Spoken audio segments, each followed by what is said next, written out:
नमस्कार। आज हम एक बहुत ही दिलचस्प विषय पर बात करने वाले हैं। नेटवर्क मार्केटिंग में पहला साल। हाँ, वो पहला साल जो अक्सर सबसे मुश्किल माना जाता है। बिल्कुल। हमारे पास मार्क और रेने यार्नेल की किताब है, नेटवर्क मार्केटिंग में पहला साल। इसके कुछ खास पॉइंट्स पर आज हम चर्चा करेंगे। और देखेंगे कि शुरुआती दौर में टिके कैसे रहें। एग्जैक्टली। मकसद यही है कि वो जो इमोशनल उतार चढ़ाव होते हैं ना, और जो स्ट्रैटेजी वाली मुश्किलें आती हैं, उन्हें समझें। ताकि एक मजबूत नींव बन सके आगे के लिए। हाँ, क्योंकि ये तो है कि बहुत लोग मतलब पहले साल में ही छोड़ देते हैं, शायद रिजेक्शन से घबरा कर या फिर खुद पे डाउट करके। सही। पर किताब ये भी कहती है कि जो लोग वो पहला साल निकाल लेते हैं ना, उनके लिए आगे बहुत कुछ है। तो चलिए फिर समझते हैं कि ये टिके रहने वाले लोग आखिर करते क्या हैं अलग। बिल्कुल। देखिए, सबसे पहली बात जो किताब में उभर कर आती है वो है रिजेक्शन को देखने का तरीका। अच्छा। कैसे? मतलब इसे बिजनेस का एक नॉर्मल हिस्सा मानना, पर्सनल अटैक नहीं। हम्म। कोई ना कहता है तो वो आपके आइडिया या ऑफर को मना कर रहा है, आपको पर्सनली नहीं। ये समझना मतलब बहुत जरूरी है। ये तो बहुत बड़ा पॉइंट है, क्योंकि वो पर्सनल लगता है शुरू में। हाँ, लगता है। और इसी से जुड़ा है दूसरा पॉइंट, कमिटमेंट। कम से कम 1 साल। एक साल पूरा। हाँ, पूरा 1 साल।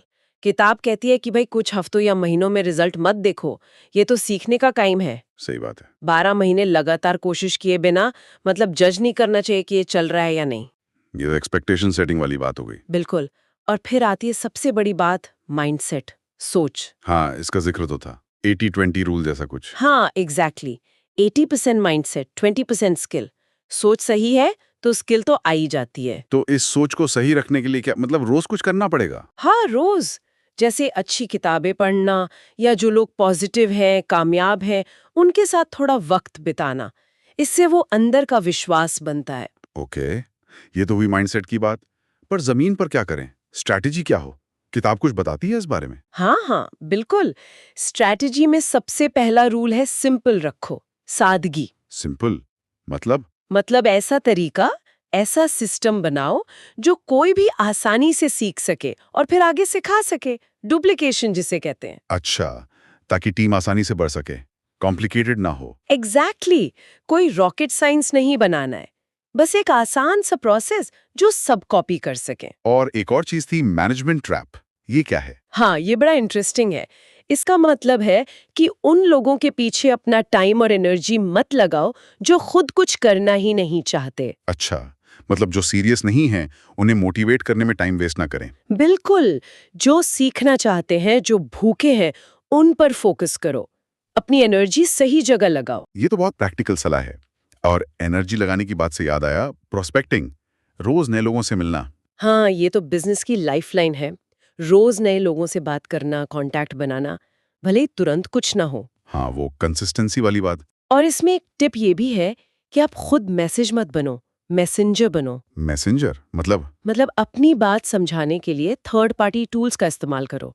जैसे कोई वीडियो दिखा दिया, कोई ब्रोशर दे दिया या प्रेजेंटेशन यूज कर ली। वो ओके, ताकि सारा प्रेशर आप पर ना आए। सही। और काम प्रोफेशनल भी लगता है, डुप्लीकेट करना भी आसान होता है। Got it. और अकेले चलने की बजाय किसी मेंटर के साथ, अपलाइन के साथ काम करना। हाँ, ये बहुत जरूरी बताया गया है। कोई ना कोई गाइड, कोई मेंटोर या आपकी अपलाइन, जिसने ये रास्ता देखा है, जिसने गलतियां की है, उनसे सीखना। दूसरों के अनुभव से सीखना। हाँ, क्यों खुद सारी गलतियां करनी? जिन्होंने कर ली उनसे सीख लो। उनका एक्सपीरियंस बहुत कीमती है। सही कहा। और नेगेटिविटी से बचना, इसका भी जिक्र था शायद। बिल्कुल। अपने सपनों को, अपने गोल्स को नेगेटिव लोगों से या माहौल से बचा के रखना, ये बहुत जरूरी है। क्योंकि वो नीचे खींचते हैं। हाँ, और जब कोई छोटी सी भी कामयाबी मिले तो उसे सेलिब्रेट करना, उसका जश्न मनाना। अच्छा, छोटी जीतें भी। हाँ, क्योंकि यही छोटी छोटी जीतें आपको मोटिवेटेड रखती हैं, खासकर जब मुश्किल वक्त चल रहा हो। ये बात सही है। अच्छा, कुछ और प्रैक्टिकल टिप्स भी थी शायद। बिल्कुल। फटाफट से बता सकती हैं? हाँ, कुछ और बातें भी हैं, जैसे रोज के काम की एक लिस्ट बनाना, टू डू लिस्ट। ओके। और अपना फोकस रिजल्ट पर नहीं, कोशिश पर रखना, क्योंकि कोशिश ही आपके कंट्रोल में है। ये गीता वाला ज्ञान हो गया, कर्म करो फल की चिंता मत करो। कुछ वैसा ही समझ लीजिए। और अपनी जर्नी को दूसरों से कंपेयर ना करना, सबकी रफ्तार अलग होती है। ये भी बहुत कॉमन गलती है। हाँ, और आखिर में बोलने से ज्यादा सुनना सीखना। अच्छे कम्युनिकेटर ज्यादा सुनते हैं। बिल्कुल। तो अगर हम इन सब बातों को समेटें तो क्या निचोड़ निकलता है? मतलब ये नेटवर्क मार्केटिंग क्या चीज है फिर? निचोड़ यही है कि ये कोई जल्दी अमीर बनो स्कीम नहीं है। हम्म। बिल्कुल नहीं। हम्म। इसमें टाइम लगता है, हम्म। डिसिप्लिन चाहिए, धैर्य चाहिए और लगातार मेहनत।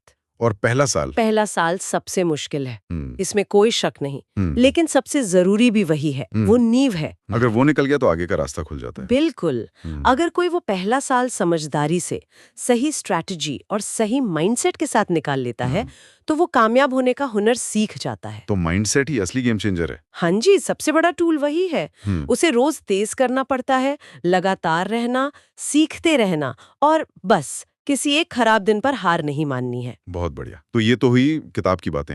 एक आखिरी सवाल जो सोचने पर मजबूर करता है वो किताब छोड़ती है। हाँ, वो ये कि ये सब स्ट्रैटेजी, माइंडसेट ठीक है, पर इनके अलावा आपकी अंदर की आवाज, आपकी इंट्रिंसिक मोटिवेशन कितनी जरूरी है। खासकर तब जब बाहर से तारीफ या रिजल्ट जल्दी नहीं मिल रहे हों। एग्जैक्टली। बाहरी वैलिडेशन के मुकाबले वो अंदर की आग कितनी मायने रखती है, ये सोचने वाली बात है। बिल्कुल। इस सवाल के साथ ही आज की चर्चा समाप्त करते हैं।